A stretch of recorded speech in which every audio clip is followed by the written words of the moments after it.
The main reason why most people want to invest in property is for freedom and choice. Choice that comes from having a portfolio of properties that can pay you a passive income, whether you then choose to work or not. So the question then is, how do you go about achieving that goal? Do you focus on positive cash flow properties, or do you focus on maybe negative cash flow properties, but focus on higher capital growth? Well, in today's episode, I'm going to break it down for you. I'll go through the pros and cons of each and why, with where the economy is placed right now, you could achieve both positive cash flow and higher capital growth sooner than most people have been able to in the past. But before I do, if you're new to my channel, hit that subscribe button because I talk about all things related to the Australian property market and the economy. Now, if you want more detail about what I'm about to go through, you can get a full blueprint in my book, Wake Up Wealthier, which you can get the digital version and audio version totally for free when you click the link below in the description. Now, let me begin by giving you a harsh truth.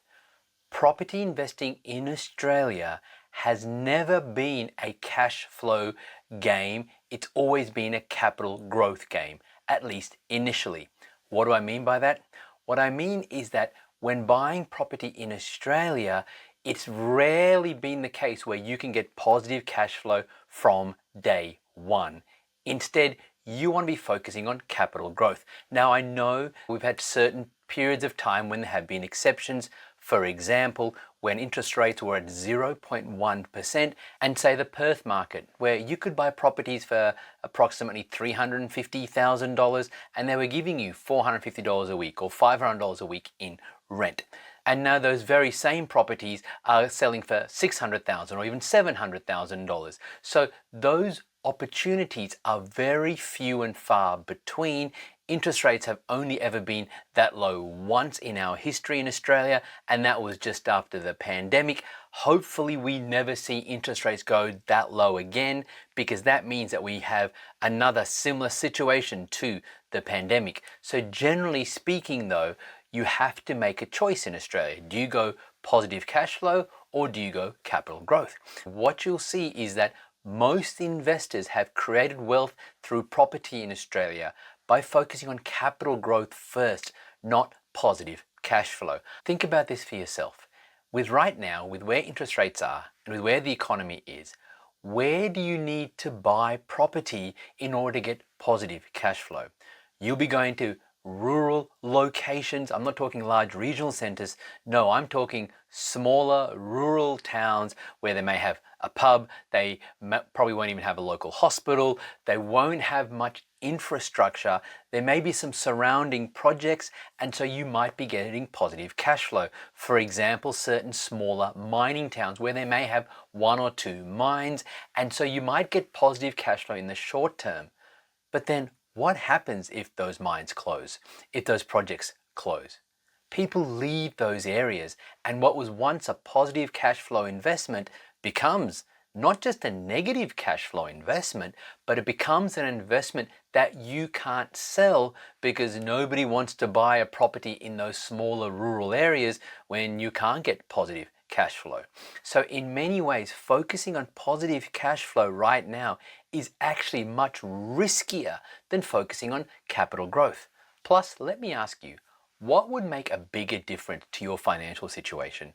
Having a property that might give you, say, $200 a week in positive cash flow, that's 10 grand extra a year, or buying a property that's likely to be worth $100,000 more in 12 months or 18 months? Me personally, I would take the property that's going to rise in value by $100,000 or more in, say, 12 or 18 months. Why? Because it gives me so many more options. You see, you can buy a property, have it rise in value, and then take the equity from that property and go and buy a second property. You see, a big mistake so many property investors make is they think that property investing is a one-time event, like buying a lottery ticket. You need to buy the perfect property and it needs to do all the legwork for you. But through my 22-year investing experience, what I've learned is that property investing is a journey. You need to be looking at properties as stepping stones. Each property is a stepping stone to the next one and the next one. And that's how you end up building a portfolio. But then you might be wondering, okay, that all sounds great, Nero, but if I have properties that are each negatively cash flowed, how do I create passive income? How do I actually have financial freedom by having assets that are paying me an income if each property is costing me money each and every month? And this is where most people get it wrong. They see so many of these Americans who come to Australia and say, you focus on positive cash flow, you buy blocks of apartments, you buy things with better yields, and they just focus on cash flow. You see, America and Australia, we're two totally different countries. Our population is a fraction of the population in America, and the banking system, the lending rules, the rules around renting are all very, very different. So we cannot apply what works in America and say we should do the same thing here in Australia. And as I said, property investing in Australia is a capital growth game initially. So what we're looking to do is buy properties that have a strong chance of rising in value. That will give you the equity growth that I mentioned earlier on. But it also gives you something else. You see, because when you buy a property in an area that rises in value, the first thing is that it's rising in value because there is more demand in that area from owner-occupiers, people who are moving into the area to buy and live, than there are supply of available properties. So as more owner-occupiers move in, buy properties, take them off the market, that means that there are fewer rental properties available in those areas. What happens though when more owner-occupiers move into an area? Generally, the area improves, it has more infrastructure, more facilities, and so tenants want to live there as well. And what you'll see, therefore, is tenant demand increase as well. So now you've got more demand from tenants, but fewer rental properties available. What does that do to rents? It increases your rents. And so therefore your negative cash flow decreases over time. Let me give you an example. Here's a property that we purchased for a client in April of 2023. The purchase price was $549,000 and the rent at the time was $500 a week. So not a bad yield, but definitely not positive cash flow. Then in August of this year, so 16 months later, this client went and got a bank valuation and that same property was worth $740,000. That's a whopping $191,000 increase in capital growth. But also his rent have gone up from $500 a week in rent to $650 a week in rent. So he literally now has the equivalent of having purchased a property at $549,000 that's giving him $650 a week in rent. It's not costing him anything to hold despite interest rates being at the highest they've ever been at. And these are the kinds of properties you want to be buying. Properties in high growth areas that rise in value over time and the rents rise as well, so that you end up in a situation where the property ends up costing you nothing. It may even give you a slight positive income. Meanwhile, you've got all this extra equity which you can then use to buy another property and build your portfolio. And as you continue to build your portfolio, you might end up with 3, 4, 5 properties, and then you might say, look, we need to improve our cash flow. Well, in that case, you could always sell 1 or 2, for example, pay down the debts on the remainder, and that will definitely improve your positive cash flow. You see, you can definitely create passive income through property in Australia, but it actually comes from focusing not on positive cash flow properties. It's not a direct route to getting passive income through property in Australia. It's an indirect route.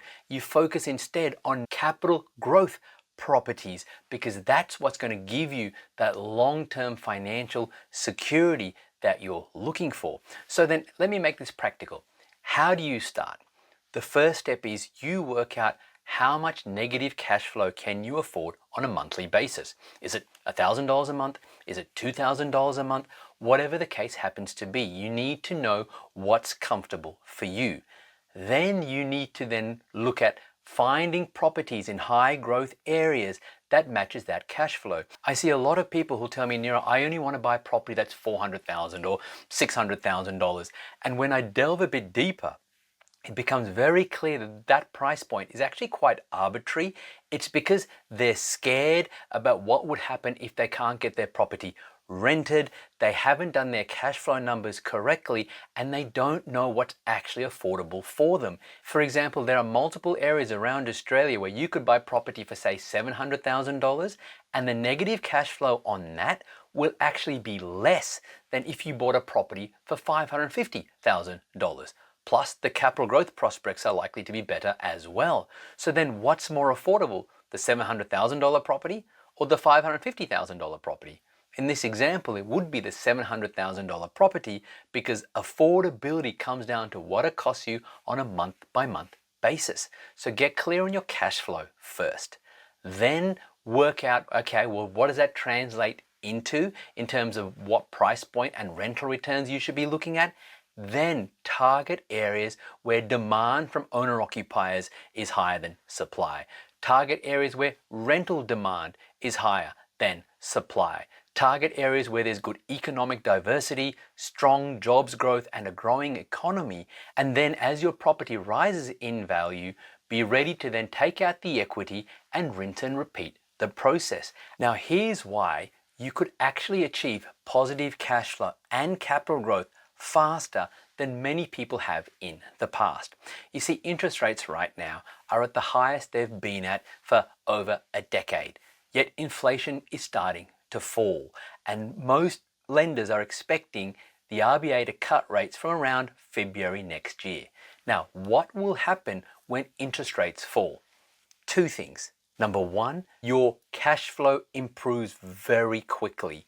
Why? Because when the RBA reduces rates and then the banks pass on hopefully the full rate cut, but at least a portion of the rate cut, it will bring down your expenses, improving your cash flow, because interest costs are some of the biggest expenses associated with buying and holding an investment property.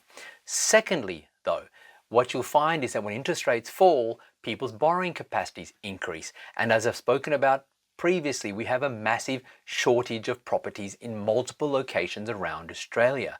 So therefore, when interest rates fall, people's borrowing capacities increase, demand increases, and when we already have supply shortages and now demand increases, what will that do? That will put more upwards pressure on property prices. So therefore, if you're able to afford a property and get started on your investing journey now, you could find that within a few short months, your cash flow is improving and your property is starting to rise in value much faster than you expected, which means you can accelerate and kickstart your property investing goals, maybe make up for some lost time and missed opportunity in the past, or reach those goals faster than you ever expected. If you want more detail about how to build a property portfolio that pays you a passive income over time, check out the link in the description below to get totally for free the digital version and audio version of my book. Otherwise, I'll see you next time.